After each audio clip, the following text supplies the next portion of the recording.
Tajuk khutbah pada hari ini berdamai dalam dekapan Syawal. Hadirin sidang jamaah dirahmati oleh Allah Subhanahu wa taala. Di dalam Al-Qur'anul Karim, Allah Subhanahu wa taala memerintahkan kepada hamba-hambanya yang sudah menyelesaikan amal ibadah puasa selama bulan Ramadan untuk bertakbir sebagai tanda syukur kepada Allah Subhanahu wa taala. Takbir hari raya, syiar akan kesyukuran atas nikmat dengan sempurnanya kita dalam melakukan amal ibadah puasa di bulan Ramadan.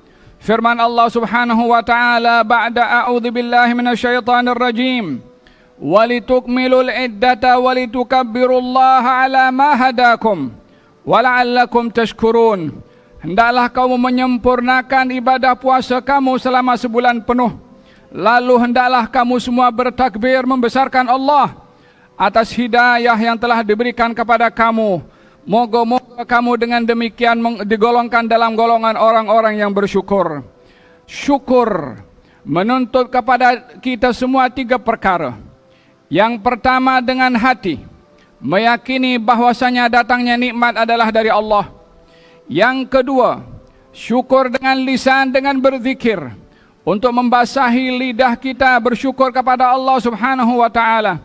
Yang ketiga, syukur dengan perbuatan, istiqamah di dalam memanfaatkan nikmat Allah Subhanahu wa taala untuk mengabdikan diri kepada Allah Subhanahu wa taala.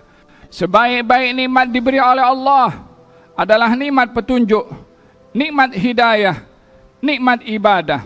Walaupun segala yang kita ada adalah satu anugerah dari Allah, baik itu nikmat sehat, nikmat keduniaan, nikmat keluarga, nikmat pekerjaan, dan semua nikmat adalah datangnya daripada Allah. Namun yang teramat agung sekali, nikmat yang diberi oleh Allah adalah bila ia diberi hidayah untuk melakukan amal kebaikan dan ketaatan kerana Allah. Alangkah besarnya nikmat yang Allah berikan kepada kita. Pada bulan yang lalu kita dapat melaksanakan amal ibadah puasa dengan penuh. Harapan kita adalah ibadah kita diterima oleh Allah Subhanahu wa taala, sehingga dengan diterimanya amal ibadah kita dapat melakukan hak syukur kepada Allah akan nikmat hidayah tersebut. Yang dapat dilihat kesan daripada syukur akan nikmat hidayah adalah kita berterusan istiqamah beribadah walaupun sudah selesai daripada bulan Ramadan. Allahu Akbar, Allahu Akbar, Allahu Akbar, walillahil hamd. Perintah Allah kepada baginda Rasulullah, fa idza faragta fansab, kalau kamu sudah selesai daripada satu ibadah, teruskanlah dengan ibadah yang lain. Ahabbul a'mal ila Allah adwamuha wa in qalla. Amal yang paling disenangi oleh Allah adalah amal ibadah yang berterusan walaupun sedikit. Hadirin sidang jemaah yang dirahmati oleh Allah, Ramadan adalah madrasah untuk mentarbiyah. Ramadan madrasah untuk mendidik hati dan jiwa. Ramadan ibrah untuk kita berinteraksi dengan keinginan dan kehendak. Hikmah Allah Subhanahu wa taala menjadikan keinginan pada manusia. Bukanlah manusia menyerahkan segala-galanya pada keinginannya. Akan tetapi Allah Subhanahu wa taala menciptakan keinginan pada manusia agar supaya manusia beribadah kepada Allah dengan keinginan, bukan dengan terpaksa. Hikmah Allah menjadikan kehendak pada manusia. Bukan manusia menyerahkan segala-galanya pada kehendaknya, akan tetapi menjadikan kehendaknya dengar, patuh, taat pada kehendak Allah Subhanahu wa taala. Dalam Al-Qur'anul Karim Allah Subhanahu wa taala berfirman, "Wa ma tasyauna illa ayyasha Allah." Apa saja yang kamu inginkan, apa saja yang kamu kehendaki, tidak akan mungkin terjadi melainkan bila dikehendaki dan diinginkan oleh Allah Subhanahu wa taala. Keinginan manusia hanya sekedar upaya dan usaha, namun yang menentukan adalah Allah Subhanahu wa taala. Hikmah Ramadan adalah kita berinteraksi dengan keinginan dan kehendak. Bukankah kita selama bulan Ramadan berpuasa, meninggalkan makan dan minum serta syahwat? Kita tinggalkan itu semua, kita inginkan itu. namun kita tinggalkan kerana Allah. Kita meninggalkan makan di siang hari kerana Allah. Kita meninggalkan minum di siang hari kerana Allah. Kita meninggalkan apa yang menjadi larangan kepada orang berpuasa pada syahwat di siang hari. Kita tinggalkan kerana Allah Subhanahu wa ta'ala. Kesemua itu adalah tarbiyah untuk hati dan jiwa, untuk kita menjadikan segala keinginan dan kehendak kita hendaklah patuh dan taat dengan keinginan Allah Subhanahu wa ta'ala, dan tidak memenuhi apa yang menjadi keinginan kita bila ia bertentangan dengan keinginan dan kehendak Allah Subhanahu wa ta'ala. Allahu Akbar, Allahu Akbar, Allahu Akbar walillahil hamd. Bukankah ramai manusia yang binasa disebabkan oleh kerana patuh dan taat kepada keinginannya sendiri? Bukankah ramai daripada manusia yang menyesal kerana hanya memenuhi segala keinginannya tanpa meletakkan keinginan itu pada neraca keinginan dan kehendaknya Allah? Bukankah ramai daripada manusia yang ia gagal, menyesal disebabkan memenuhi keinginannya bila keinginannya tidak diakurkan dengan keinginan kehendak Allah Subhanahu wa ta'ala? Alangkah banyaknya permisalan dan perumpamaan di dalam Al-Quranul Karim. Di dalam kita berinteraksi dengan keinginan, yang kita perlu mengambil hikmah cara berinteraksi dengan keinginan itu melalui madrasah Ramadan. Di dalam Al-Quranul Karim, Allah Subhanahu wa ta'ala menceritakan tentang sekelompok keluarga yang tidak dapat berinteraksi dengan keinginannya sendiri. Firman Allah Subhanahu wa ta'ala, laqad kana fi Yusuf wa ikhwatihi ayatul lisailin. Sungguh terdapat pada kisah Nabi Yusuf dan saudara-saudaranya tanda-tanda kebesaran Allah bagi mereka yang bertanya. Dijadikan oleh Allah dalam Quranul Karim salah satu tanda kebesaran Allah melalui contoh bagaimana manusia gagal dalam berinteraksi dengan keinginan dan kehendak. Ianya menjadi satu gambaran betapa resiko besar pada seseorang yang tidak dapat deal dengan keinginannya sendiri. Sehingga dijadikan oleh Allah pada surat Yusuf tanda-tanda kebesaran Allah tentang seseorang yang tidak bijak berinteraksi dengan keinginan. Idh qalu la Yusuf wa akhuhu ahabbu ila abina minna wa nahnu usbatun inna abana lafi dhalalin mubin. Mereka berkata, adik-beradik Yusuf, sesungguhnya Yusuf dan saudaranya lebih dicintai oleh ayah kita, sementara kita adalah golongan yang lebih kuat daripada mereka. Sungguh ayah kita berada dalam keadaan kesesatan yang nyata. Adik-beradik Nabi Yusuf menginginkan perhatian daripada Nabi Yakub. Saudara-saudara Nabi Yusuf menginginkan kasih sayang yang lebih daripada Nabi Yakub. Yang dilihat kasih sayang itu tertumpu kepada Nabi Yusuf dan juga saudaranya. Adik-beradik Nabi Yusuf menginginkan perhatian. Adik-beradik Nabi Yusuf menginginkan kasih sayang yang lebih, menginginkan sesuatu daripada ayahnya, namun tidak bijak berinteraksi dengan keinginan. Oleh kerana tidak dapat berjaya memenuhi keinginannya dan tidak dapat akur membaca keinginan untuk diletakkan di neraca ketaatan kepada Allah Subhanahu wa ta'ala, maka ia memaksa diri mereka sendiri untuk memenuhi segala keinginannya dengan cara apapun juga. Al-ghayah tubarrir al-wasilah. Tujuan menghalalkan segala cara. Untuk mencapai keinginan dihalalkan segala cara. Apa yang dilakukan oleh adik-beradik Nabi Yusuf di dalam memenuhi keinginannya? Uqtulu Yusufa aw itrahuhu ardan yakhlu lakum wajhu abikum wa takunu min ba'dihi qauman salihin. Bunuhlah Yusuf atau campakkan ia ke satu negeri yang tidak lagi dapat dilihat oleh wajah ayah kami, dan dengan itu kita boleh bertaubat dan menjadi orang-orang yang saleh. Merancang kejahatan, pada masa yang sama merancang untuk bertaubat sebelum kejahatan itu dilakukan.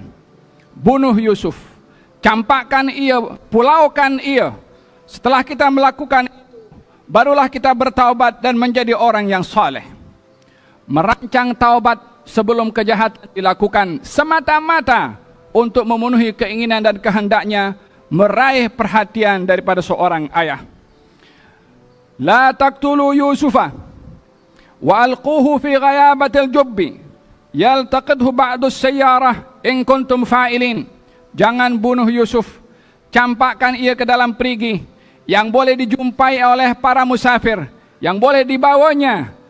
Yang dengan demikian, kalau kamu ingin melakukan perkara untuk menjauhkan Yusuf daripada ayahnya. At-tanawwu', kepelbagaian di dalam rancangan jahat. Satu merancang bunuh, satu lagi merancang untuk campak, yang satu lagi letakkan dalam perigi. Kepelbagaian dalam rancangan jahat semata-mata untuk memenuhi keinginan dan kehendak. Qalu ya abana ma laka la ta'manna ala Yusuf wa inna lahu lanasihun.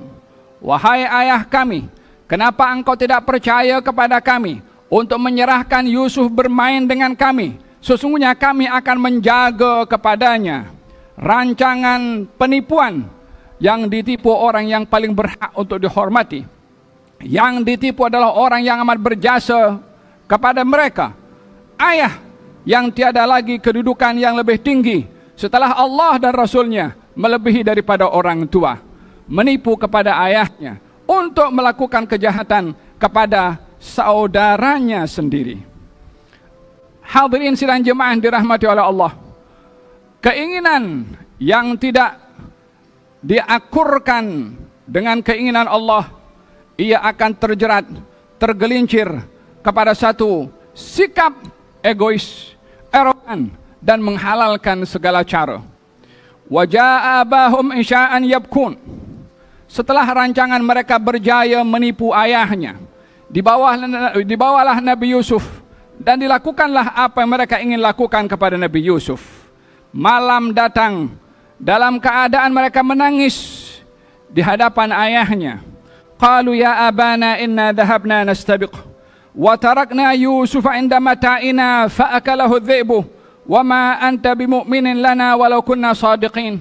Wahai ayah kami, sementara tadi kami sedang berlumba bersama dengan saudara-saudara kami, dan kami tinggalkan Yusuf pada tempat barang-barang kami tinggalkan, dan ia dimakan oleh serigala, dan engkau tidak akan percaya kepada kami walaupun kami jujur. Sekali lagi penipuan untuk memastikan kepada ayahnya kalau penipuan itu adalah penipuan yang berjaya.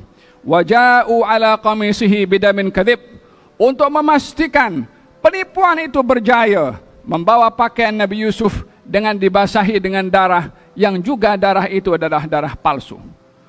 Hadirin sidang jemaah dirahmati Allah.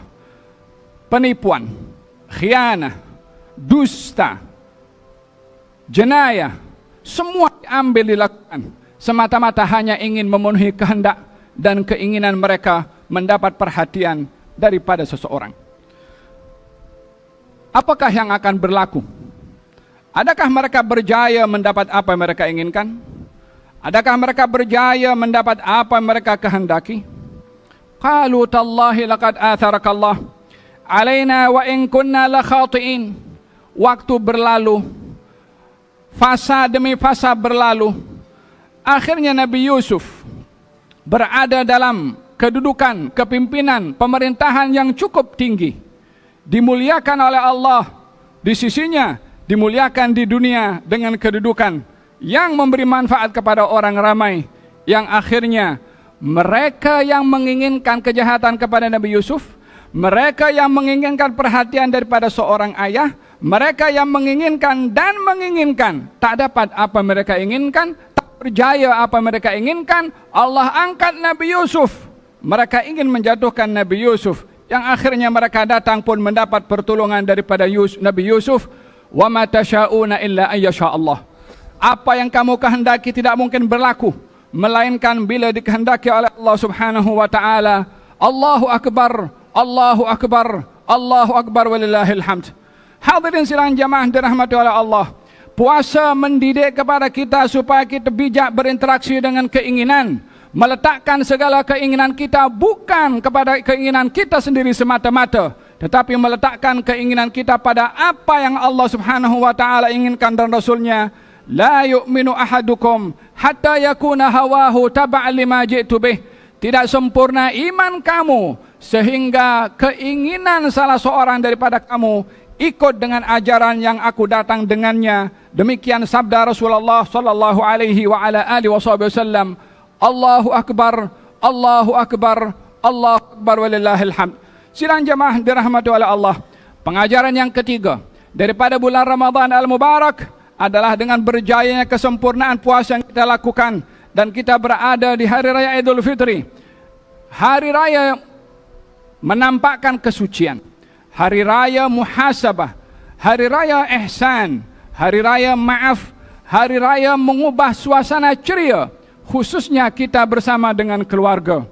Demikian maksud dan hikmah daripada hari raya Idul Fitri, untuk kita meraih anugerah daripada Allah Subhanahu wa taala dan kejayaan di dalam beribadah. Tampakkan hari raya Idul Fitri ini dengan kita mempererat tali silaturahim, saling berdamai satu dengan yang lain. Allah Subhanahu wa taala berfirman dalam Al-Qur'an, la khaira fi katsirin min najwahum illa man amara bi sadaqatin aw ma'rufin aw islahin bainan nas. Tidak ada kebaikan pada perbualan-perbualan perlahan-lahan antara kamu, melainkan mengajak kepada kebaikan dan juga bersedekah serta mendamaikan orang-orang yang berselisih.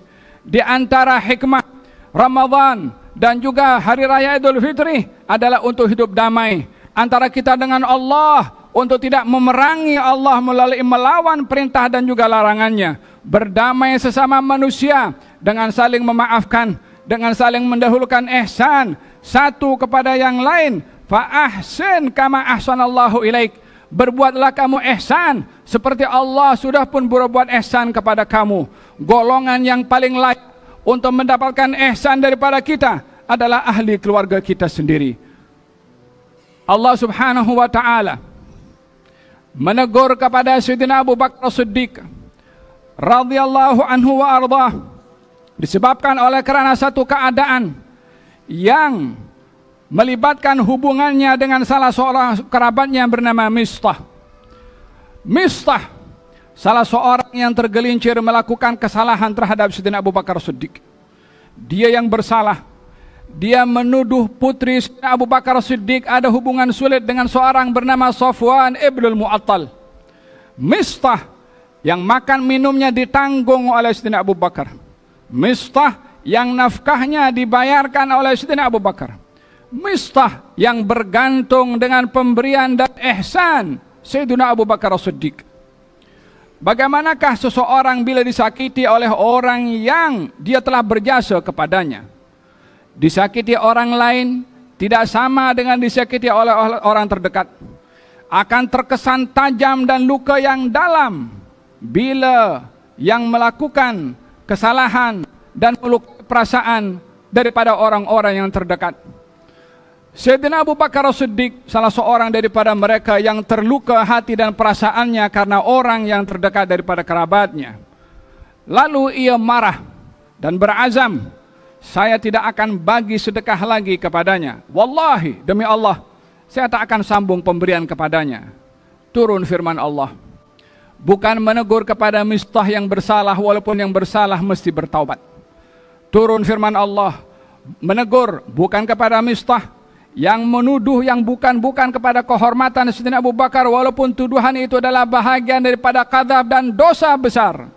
Namun teguran itu datang daripada Allah, menegur kepada Sayyidina Abu Bakar Siddiq untuk memberitahukan betapa besarnya hak kekeluargaan untuk dijaga dan silaturahim yang perlu untuk disambung.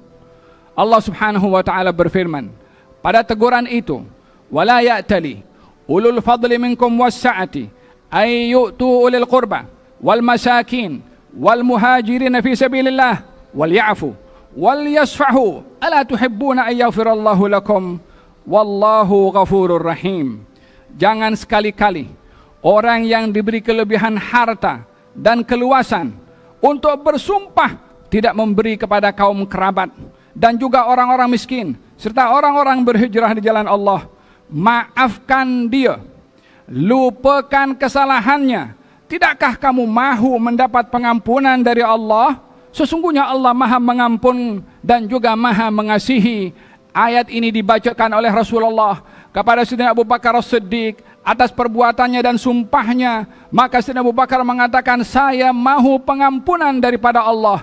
Disambung pemberian kepada Mistah, dibayar kafarah sumpah oleh Sayyidina Abu Bakar As-Siddiq. Yang bersalah Mistah, yang buat silap Mistah, yang ditegur oleh Allah Sayyidina Abu Bakar. Bukan semata-mata Sayyidina Abu Bakar melakukan kesalahan yang besar, namun resiko daripada memutuskan tali silaturahim itu yang dikecam oleh Allah dan tidak boleh dilakukan oleh sesiapapun, termasuk orang yang termulia seperti Sayyidina Abu Bakar As-Siddiq. Maka teguran itu adalah untuk mengingatkan kepada kita semua betapa besar hak keluarga untuk disambung tali silaturahim dengan memaafkan sesama kita. Jadikan suasana Ramadan suasana ihsan. Jadikan suasana Idul Fitri suasana ihsan, ceria, saling memaafkan dan saling mengedepankan ihsan satu dengan yang lain. Mudah-mudahan Allah Subhanahu wa taala menjadikan Idul Fitri tahun ini adalah Idul Fitri yang memberi ibrah kepada kita untuk istiqamah beribadah, untuk terus berbuat ihsan kepada keluarga dan mengambil ibrah daripada Ramadan untuk kita berinteraksi dengan keinginan dan kehendak, menjadikan segala keinginan kita tunduk, patuh, taat dengan keinginan Allah Subhanahu wa taala. Allahu akbar, Allahu akbar, Allahu akbar walillahil hamd.